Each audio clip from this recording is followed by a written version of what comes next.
é muito recorrente, tu vês na boca das pessoas. Quando tu perguntas, e tu também és um homem de rua, não é? Muitas vezes estás à rua e pregas Jesus na rua. Quando se coloca essa questão, eu tenho a minha fé, eu creio em Deus à minha maneira, eu sou, mas não sou praticante. O que é que isto te diz, ou o que é que tu dirias a uma pessoa que te coloca esta situação? Eu sou crente, mas não sou praticante. Sim, sim. Okay. Assim, Otávio, acredito que uma das coisas mais poderosas que nós temos como ser humano são perguntas, né? E fazendo as perguntas corretas, nós podemos encontrar a verdade. Se a gente for olhar lá em Gênesis, logo no início, quando Adão ele peca, né, ele desobedece, a gente vê a maneira com que Deus se relaciona com Adão a partir daí. E a maneira foi através de perguntas. Deus ele fez pergunta para Adão, ele falou: Adão, onde você está? Uma pergunta. Adão falou assim: eu tô aqui, tive medo e me escondi. Se escondeu, ok. Você comeu do fruto que eu te disse para não comer? Outra pergunta. Aí ele falou assim: comi. Foi a Eva, né? E a gente vê que as perguntas corretas, elas vêm trazendo respostas que talvez ele não sabia expressar ou entender o que ele estava passando, porque era novo para ele. Ele nunca tinha tido aquele sentimento, né? Era uma novidade para ele.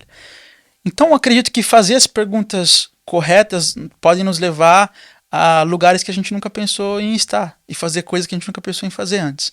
Então, para uma pessoa que fala isso, que foi no caso que você disse agora, né? Eu sou cristão, mas não praticante. É isso? Eu faria uma pergunta para uma pessoa dessa, né? Para entender qual é a razão dela dizer aquilo. Né? Às vezes a gente é muito rápido em querer dar respostas, né? Através do background que nós temos de conhecimento, de experiência, mas às vezes o background de experiência e conhecimento que nós temos pode não ser a resposta certa para aquela pessoa naquele momento. Então o que eu faria era perguntar: por que você se diz cristão não praticante? E a partir daí tentar entender o porquê dela e, através da experiência do que a palavra diz, tentar mostrar para ela o porquê dela pensar dessa forma e, quem sabe, fazer com que ela mude de ideia. De ideias, yeah. Pá, realmente, pronto, eu não quero tomar o teu tempo, o tempo aqui é precioso, mas essa questão das perguntas, e Jesus fazia isso muito. Jesus colocava muitas questões para depois ele também obter uma resposta ou contra-responder, não é? Eu agora que estavas a falar, lembrei-me de uma situação há algum tempo atrás, de um jovem com quem eu falava no Caixo de Areia à noite. Um jovem de 30 anos. Jovem de 30 anos. 30 anos. Obrigado. E o gajo, às tantas, ele estava outra pessoa a falar e estava-lhe a perguntar isso mesmo, se ele conhecia Jesus. Eu conheço e tal e tal. E Deus, sim, eu conheço, desde pequenino, aquela conversa muito natural. E às tantas eu perguntei-lhe fiz-lhe uma pergunta que deixou ali um pouco de tensão, não é? E eu perguntei assim: tu conheces o Cristiano Ronaldo? Esta já no meio cristão é um assunto que já é muito, muito visto. Conhece o Cristiano? E ele diz: conheço, claro. Quem é que não conhece o Cristiano? Eu disse: tu não conheces o Cristiano. Tu vês o Cristiano. Tu não conheces o gajo. Quem conhece o gajo é a mulher dele, os filhos dele, a mãe dele. Tu não conheces. E é exatamente como tu disseste. Há pessoas que dizem conhecer a Deus, mas elas não conhecem a Deus. Não é? O que é que tu achas? Uma vez eu acredito que é isso que eu vou falar agora, sobre conhecimento e entendimento, né? Yeah. Conhecimento eu posso colocar dessa forma assim. Vamos supor um carro, certo? Você toca baixo, né, Otávio? Você toca baixo. Às vezes. O baixo. Eu vou olhar para o baixo e vou ver o quê? Um instrumento que tem 6 cordas? Normalmente é 4. 4 cordas. Tá vendo? Pouco conhecimento. Um instrumento que tem 4 cordas, é vermelho e eu posso entender se ele está desafinado ou não. Yeah. Conhecimento. Entendimento. Ser entendido sobre o assunto. O que é? É você olhar para a mesma coisa que eu estou olhando e falar, ok, tem 4 cordas, tem essa cor, mas a madeira é feita assim, o instrumento foi feito em tal lugar pela pessoa que trabalha com isso há 50 anos, que vem de uma família tradicional, que trabalhou...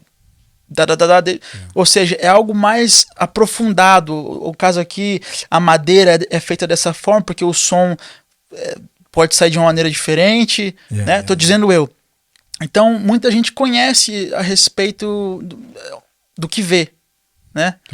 Por exemplo, a Deus, né? O pessoal fala, eu não quero ir para a igreja, cara. Quando a pessoa fala isso, automaticamente ela já tem uma ferida ali, em algum lugar. Com o homem, não é com Deus, é com o homem. Cara, que quem prova Deus, não tem como você... Quer dizer, Lúcifer fez isso, né? Yeah. Mas tô dizendo assim, é muito difícil você virar as costas para Deus depois de você ter provado da paciência, do amor, da misericórdia dele, de você ser inundado como um raio, né? Pá! Yeah. E a partir desse momento você tem um conhecimento, que é aquilo que você vê, mas depois vem o entendimento, que você entender a profundo, o que ele gosta, o que ele não gosta, como ele pensa, como ele trata você, quem você é nele. Isso é o entendimento, algo mais aprofundado, né? É isso que eu penso em relação a conhecimento e entendimento. Eu acredito que são duas coisas diferentes. Conhecimento é algo raso, e entendimento é algo mais aprofundado sobre certo assunto. Yeah. Pá, agora que falas nisso, claro, as conversas são um bocado mais cerejas, né? Tu falas uma coisa e eu... puxando outra. Vai puxando outra, né? E eu ontem estava a pensar numa coisa, às vezes penso umas coisas, né? Exato. E pensei assim, o que é que distingue um crente? Há muita coisa. O que é que distingue um crente do incrédulo? Deixa-me dar a minha opinião. Há muitas coisas que eu posso dizer, epá, aquele é crente, aquele é incrédulo, aquele é crente. Mas no meu caso, a minha distinção, Otávio é distinto de um determinado incrédulo, que eu sei que é incrédulo, e eu pergunto, Otávio, porquê é que tu distingues daquele incrédulo? E a resposta que vem à minha cabeça imediatamente é um relacionamento. Um relacionamento com Deus. Uma relação. Ou seja, é o que tu estás a dizer. Quem é crente, quem realmente crê, neste caso é praticante à séria, é alguém que realmente tem uma relação com Deus. Não é? Não há como tu seres incrédulo e teres uma relação com Deus. Não é? Epá, é daquelas coisas que não há como esconder, não é? Tu não tens como esconder isso. Se tu tens uma relação com Deus, man, tu não tem como tu esconderes isso às outras pessoas, man. Não é?